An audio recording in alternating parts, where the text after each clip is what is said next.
आज डिस्कस करेंगे V block zig के बारे में। वी ब्लॉक जिग क्या होता है? सबसे पहले इसको नाम क्यों दिया गया है वी ब्लॉक? क्योंकि इसके अंदर हम वी स्लॉट काटते हैं, तो इसके अंदर वी की तरह का स्लॉट होता है, तो इसलिए इसको वी ब्लॉक बोलते हैं। और जिग क्यों बोलते हैं? क्योंकि ये जो हमारा वर्क पीस है उसको होल्ड भी करता है, मीन्स उसको क्लैंप भी करता है, प्लस टूल को गाइड भी करता है काम करने के लिए। तो जिग दोनों काम करता है, क्लैंपिंग का भी काम करता है, वर्क पीस को होल्ड करने का भी काम करता है, और जो टूल है उसको गाइड करने का काम भी करता है वर्क पीस के अंदर। तो इसलिए इसको वी ब्लॉक जिग बोला जाता है।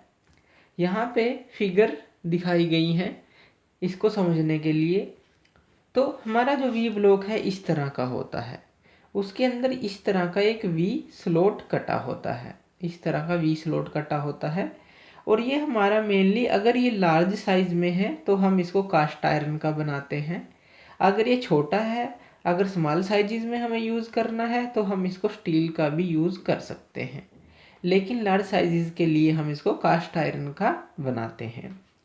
इस ब्लॉक के ऊपर यहाँ पे होल्स होते हैं, या हम कह सकते हैं इंटरनल थ्रेड होते हैं, जहाँ पे हमारी ये वाली प्लेट बोल्ट होती है। ये बोल्टेड प्लेट है जिसको हम बोल्ट करते हैं अपने वी ब्लॉक के ऊपर। इसके ऊपर यहाँ पर भी थ्रेड हैं, इंटरनल थ्रेड हैं, और इनके अंदर हम स्क्रू को डालते हैं या बोल्ट को डालते हैं और इसको इसके ऊपर टाइट कर देते हैं अच्छी तरह से। जैसे 4 होल हैं, 4 इंटरनल थ्रेड होल्स हैं, इसी तरह से यहाँ है। इस प्लेट को उसके ऊपर रखेंगे और बोल्ट कर देंगे तो अच्छी तरह से टाइट हो जाता है। इस प्लेट और इस वी ब्लॉक के बीच में हमारी आती है एक सिलेंड्रिकल रॉड। यहाँ पे एक कंप्लीट फिगर दिखाई गई है, ये है वी ब्लॉक, ये है हमारी बोल्टेड प्लेट जो कि वी ब्लॉक के ऊपर बोल्ट होगी। यहाँ से इसको बोल्ट कर दिया जाएगा, यहाँ से इसको बोल्ट कर दिया जाएगा वी ब्लॉक के ऊपर। यहाँ पे इंटरनल थ्रेड्स हैं जो वी ब्लॉक के अंदर, और इसके अंदर इनको बोल्ट के थ्रू जोड़ दिया जाएगा। अब इसके बीच में, प्लेट के बीच में बुशिंग होती है। बुशिंग, तो बुशिंग मतलब एम्प्टी स्पेस होता है जो टूल को गाइड करता है ड्रिल करने के लिए, इसके अंदर रीमिंग करने के लिए, टैपिंग करने के लिए। तो वी ब्लॉक जिग जो मेनली है वो किस काम आता है? ड्रिलिंग के काम आता है, ड्रिलिंग के, रीमिंग के काम आता है, या फिर टैपिंग के काम आता है।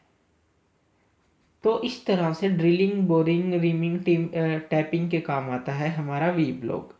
तो इस बुश के अंदर क्या है हमारा, अगर मान लीजिए हमें इसके अंदर होल करना है तो ड्रिल बिट इस के थ्रू जाएगी, इस बुश के थ्रू जाएगी और अपना काम करके बाहर आ जाएगी। यहाँ पे गाइड वेज लगे हुए हैं, ये हैं गाइड वेज।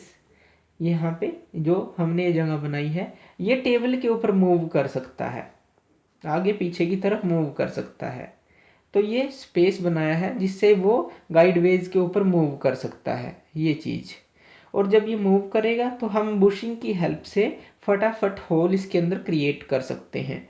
मान लीजिए एक रोड है इस तरह की, यहाँ पे वी ब्लॉक के अंदर रोड है, और जब हम प्लेट ऊपर लगा देंगे तो एक होल यहाँ पे हो जाएगा, एक होल यहाँ पे हो जाएगा, एक यहाँ पे हो जाएगा। फटाफट हम इसको मूव करते रहेंगे वी ब्लॉक को, और ड्रिल बिट को ऊपर नीचे करते रहेंगे और होल होता रहेगा।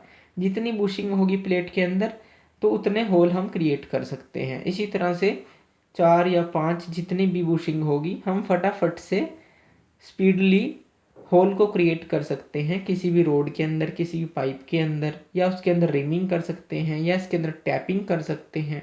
तो जल्दी काम करने के लिए वी ब्लॉक का यूज़ किया जाता है ड्रिलिंग, बोरिंग, रीमिंग, टैपिंग के लिए। तो इस तरह से वी ब्लॉक हमारा काम करता है। तो ये था V block. Thank you video देखने के लिए। और ज़्यादा अपडेटेड वीडियोज़ के लिए आप मेरे चैनल लर्न एंड ग्रो पे मुझे सब्सक्राइब कर सकते हैं। Thank you.